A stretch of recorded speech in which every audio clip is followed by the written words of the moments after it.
Hello students, मेरा नाम है अरविंद शर्मा और गुडोज ऑन सेंटर में आपका स्वागत है। आज का सवाल देख लो, देख के ही मन खुश हो जाएगा। उतना डिफिकल्ट नहीं है जितना पढ़ने में लग जाएगा, पढ़ने से ही हार मान जाएगा बच्चा, सवाल करने की जरूरत नहीं पड़ेगी। In the measurement of physical quantity x equals to a square b upon c की पावर a बाई 1/3 और d की पावर 3। इसमें परसेंटेज एरर बोला है एबीसीडी का 2, 2, 4, 5, मतलब 2, 2, 4, 5% का एरर आ रहा है, मतलब उनको नापने में अंतर आ रहा है।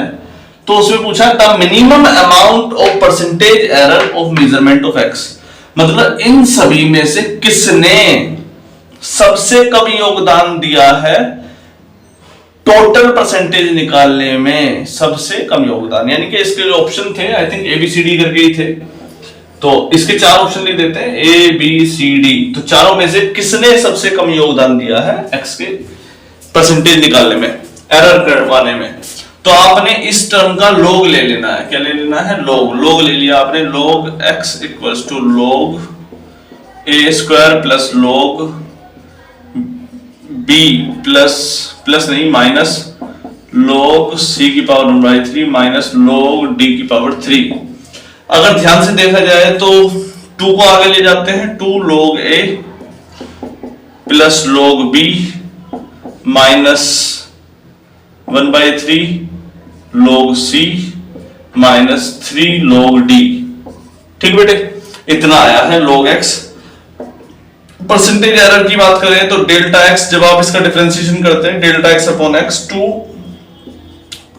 Delta a upon a plus delta b upon b, minus का साइन प्लस में बदल दो क्योंकि एरर हमेशा जुड़ते हैं। कितनी बार बताना पड़ेगा, ये बात सबको पता होनी चाहिए, ध्यान रहे। ठीक, अब इनमें परसेंटेज निकालनी है तो इनटू 100 भी कर दो, इनटू 100 कर दो, इनटू 100 कर दो, इनटू 100 कर दो। ठीक, इनटू 100 कर दो। अब delta a upon a into 100 की वैल्यू आपको कितनी दी है? 2%। 2 दूनी 4, तो ये वाली वैल्यू आ रही है आपकी 4%। ये वाली कितनी आ रही है? ये वाली डेल्टा b अपॉन b 2% ही आ रही है। ये वाली वैल्यू कितनी आ रही है? 4, 1/3 ऑफ 4 यानी कि 1.3, 3 3 9 डिवाइड कर लेना बेटा। 4/3 को सोल्व करेंगे तो आपका लगभग 1.3 के आसपास आ जाएगा, 13 43। ये वाली जो वैल्यू आ रही है ये कितनी आ रही है? 3 × 5।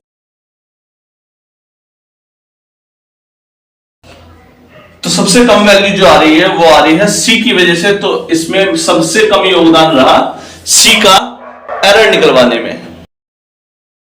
चलिए आगे बढ़ते हैं, इस केस को आगे बढ़ाते हैं। इस सवाल को ध्यान से पढ़ेंगे बेटे। m is the mass of suspended from A spring. एक स्प्रिंग से एक मास को सस्पेंड किया गया है और उस स्प्रिंग का स्प्रिंग कांस्टेंट k होता है। आपको पता है k क्या होता है? F इक्वल्स टू माइनस का kx आता है। k की वैल्यू एक्चुअल में डायमेंशन पर चर्चा करें तो F अपॉन x आती है। ठीक, m तो मास होता ही है। तो आपसे पहले इसकी डायमेंशन पर चर्चा करना आता है कि वो dimensional formula for this is same as that of, मतलब इसका डायमेंशन इनमें से किसके बराबर आएगा। ये केस बहुत बार आ चुका है। m की वैल्यू m रखते हैं। फोर्स की डायमेंशन, पहले स्प्रिंग कांस्टेंट की डायमेंशन निकाल लेते हैं। फोर्स की डायमेंशन क्या होती है? फोर्स की डायमेंशन होती है mlt-2 अपॉन l, l से l कट गया, mt-2। इस डायमेंशन को मैं यहां रख देता हूं mt-2 की पावर 1/2। m से m भी कट गया, ऊपर गया तो t की पावर 1/2, t की पावर 2 की पावर 1/2, 2 से 2 कट गया, कितना आ गया? t। यानी कि ये जो ऑप्शन आ रहा है ये वाला आपका टाइम पीरियड करेक्ट आंसर निकल करके आया इस केस में। ठीक, मेरे हिसाब से बहुत आसान सवाल था ये वाला। Question number 14। आज के लिए इतना ही, नमस्कार।